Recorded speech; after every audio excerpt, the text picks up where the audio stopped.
What's up, guys? This is Doctor, and welcome to another episode of the FPL Fantasy. Double game week 22 is confirmed. As you can see, I'm in a suit because I just came back from work. I had to record a video with Joe here. This is the tie, Manchester United tie, so it's fine, it's relevant. Joe, how are you today? I'm doing good. I am in a Tottenham jersey because I just woke up and I'm recording a video on FPL. I'm glad to be here. I'm glad to actually get some concrete information about these double game weeks, and I'm excited to get into it and talk about it with you. So guys, if you enjoyed this grind, Joe just woke up, I just came back from work, and we're recording a video for you. Drop a thumbs up, subscribe for future content, and let's get into it. I have our confirmed double game weeks from FPL on the screen right now. What are you looking at? What are you thinking? What type of tinkering is going on in your head there, Doc? As soon as I saw the notification on my phone, my first instinct was like, who am I going to captain? So looking at those fixtures, I see two captainable options mainly. Again, this video is a reaction. It comes off the top of our heads. And my first instinct was like, it's either going to be Son or Ronaldo. So I would like to find a way to fit those two in my team, because Son has Arsenal at home, which can be a good fixture for attacking returns, and Leicester, which can be a very good fixture for attacking returns.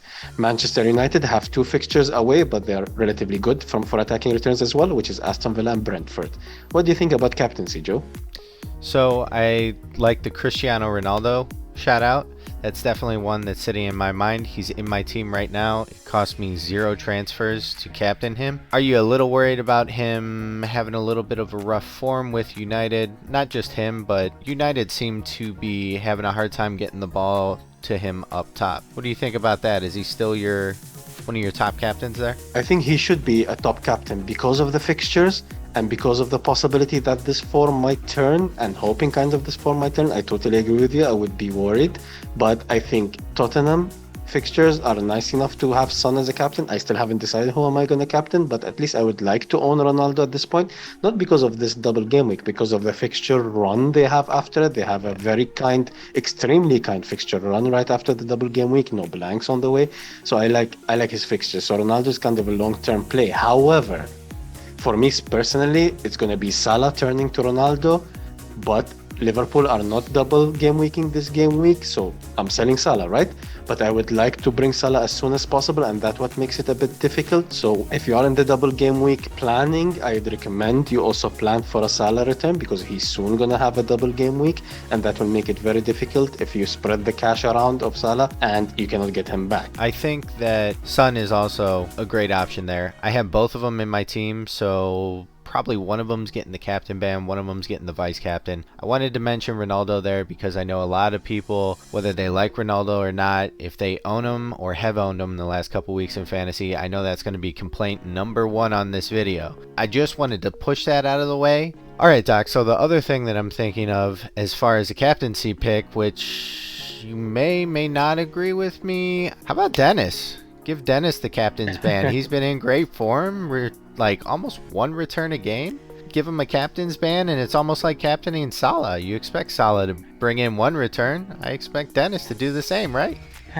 I wouldn't captain Dennis, famous last words. I might get him in. I still haven't tinkered with my team and see who I can bring in, who I cannot. But we discussed it in the last video, Joe, that Dennis might be in the not perfect state of mind in order to return for us after what happened with his national team. Would you still captain him, Joe? Talk to me after this next coming game week, and we'll decide if I'll captain him for 22 or not. Taking you back to your previous question about Salah, because the option of free hit has just opened up, and I think we should make a video about free hit. So subscribe. We're gonna bring you a free hit draft video in case you're planning to free hit. I might free hit because of the Salah situation that I have, so I'll prepare some drafts and I'll bring them back to you in our next videos. Maybe even start talking about some wild card teams, since everybody has the second wild card, and I know everybody has their mouse over the wild card. They just want to hit it so bad. Are there any other players that you're looking at to possibly bring in, Doc? I know I brought in Cucurella last week, and Brighton now have a double game week fixture. Obviously, they have Chelsea in their second half, but 2 points is 2 points. I think Cucurella is a nice shout because he might get you some attacking returns, and he has 2 home fixtures, and Brighton at home are very defensively solid, and we know they are famous for their expected goals conceded and even expected goals. However, I think it's a very good shout, and I wouldn't bring him in probably, but if I have him in my team, I would be happy. He's kind of at this position that maybe don't buy, don't sell, don't captain position that we usually have. One of the shouts I really like, if you are looking for a punt, if you're in a high rank, is Chris Wood. He has 2 home fixtures against bad defenses relatively. Leicester at home, Watford at home. Those are 2 very good fixtures for attacking returns. Yes, Burnley are one of the worst teams for attacking returns. So if you're looking for defensive returns, you might consider Lowton.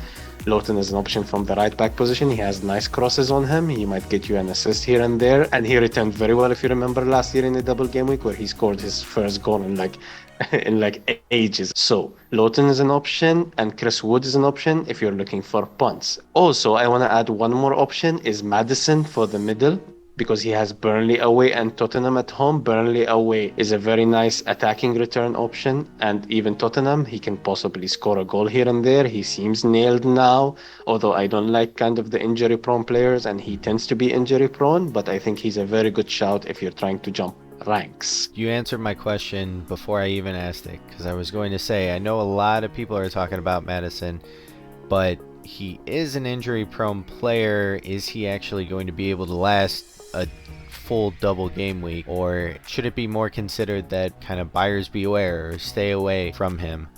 I also like that you had mentioned Chris Wood too.